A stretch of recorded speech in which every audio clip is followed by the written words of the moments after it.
À tous ceux qui l'ont reçu, Jésus leur a donné le droit d'être enfants de Dieu, c'est-à-dire à ceux qui croient en son nom. Il restaure mon âme. Il me conduit dans des sentiers de justice à cause de son nom. Psaume 23, 3.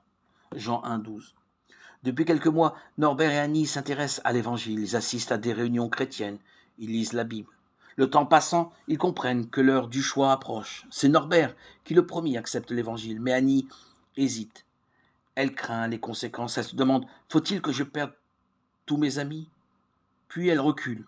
Plus tard, Annie a encore entendu l'appel du Seigneur. Elle est enfin devenue chrétienne. Cette crainte de perdre une amitié peut être même un emploi, un passe-temps favori, est un obstacle réel pour venir à Jésus. Va-t-il tout dévaster dans ma vie? Quel mauvais calcul ce serait de raisonner ainsi. Le Seigneur ne désire pas nous appauvrir. Il veut nous enrichir de lui-même. Pour cela, il nous demande tout d'abord de le recevoir comme notre Sauveur et notre Maître.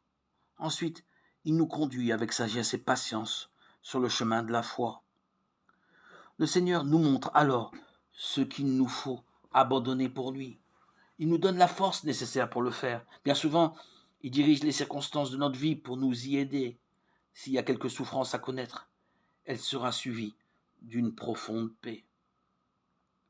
Un étranger qui croyait en Dieu, mais qui s'inquiétait de l'attitude à avoir quand il rentrerait dans son pays, le prophète Élisée a répondu par cette parole merveilleuse. Va en paix. 2 Rois 5, 19. Sachons, nous aussi, aller avec la paix du Seigneur. C'est un bon maître, un maître qui a donné sa vie pour nous.